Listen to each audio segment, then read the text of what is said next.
tomto videu si ukážeme, ako v Mapsfy skontrolovať daňové priznania priamo v mape na podklade katastrálnych dát a pomocných vrstiev.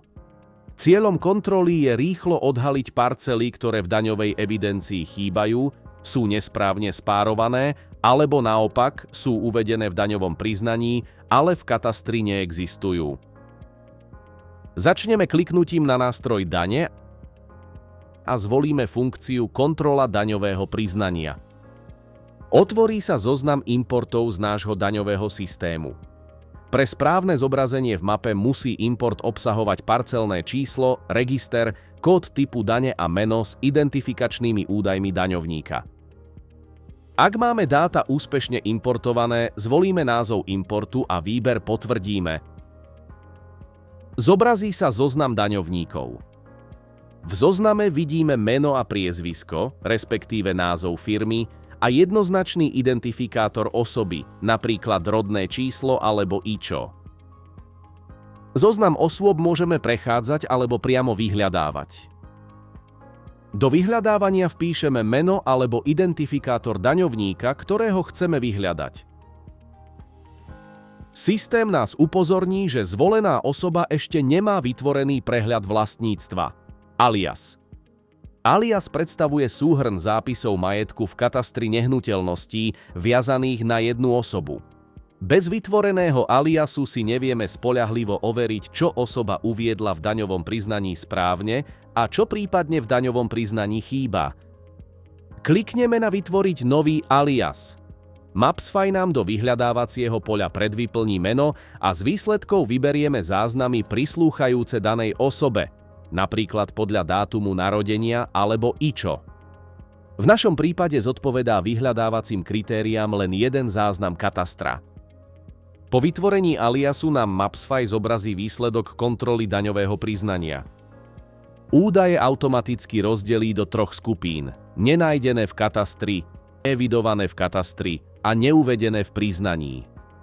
Karta Nenájdené v katastri zobrazuje parcely uvedené v daňovom priznaní, ktoré sa však pod uvedeným parcelným číslom nenachádzajú v katastri nehnuteľností.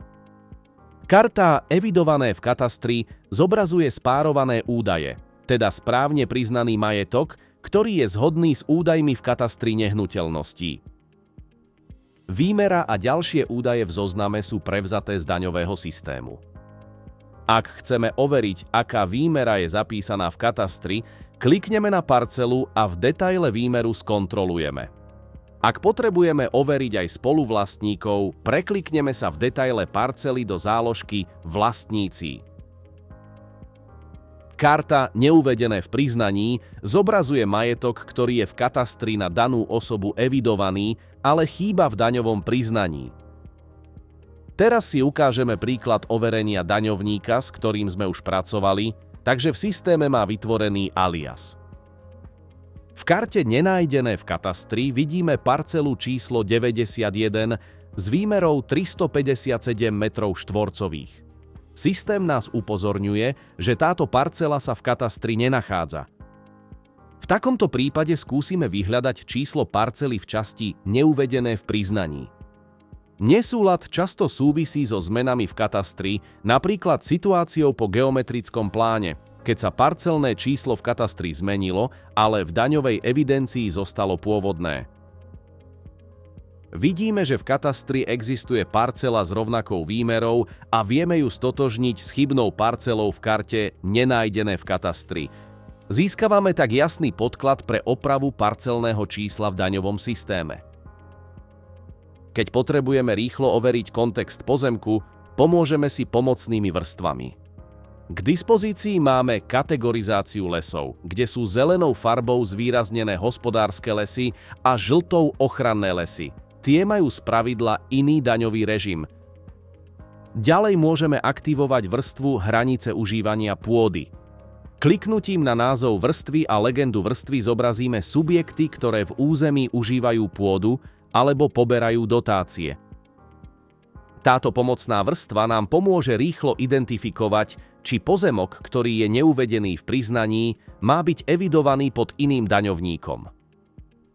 V prípade, že sa vám pomocné vrstvy nezobrazujú v časti aktívne, viete ich jednoducho vyhľadať a zapnúť použitím vyhľadávania.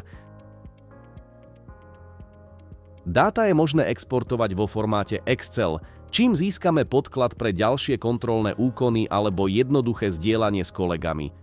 V exportovanej tabuľke kontroly daňového priznania vidíme všetky daňové aj katastrálne dáta prislúchajúce daňovníkovi spolu so stavmi jednotlivých položiek po kontrole. Posledné dva stĺpce katastrálnych dát naviac obsahujú vlastnícky podiel a presný prepočet alikvotnej výmery podľa podielu. Ak chcete získať prehľad o možnostiach práce s katastrálnymi údajmi v mapovom portáli Mapsfy a využívaní intuitívnych nástrojov, pozrite si naše ďalšie videá.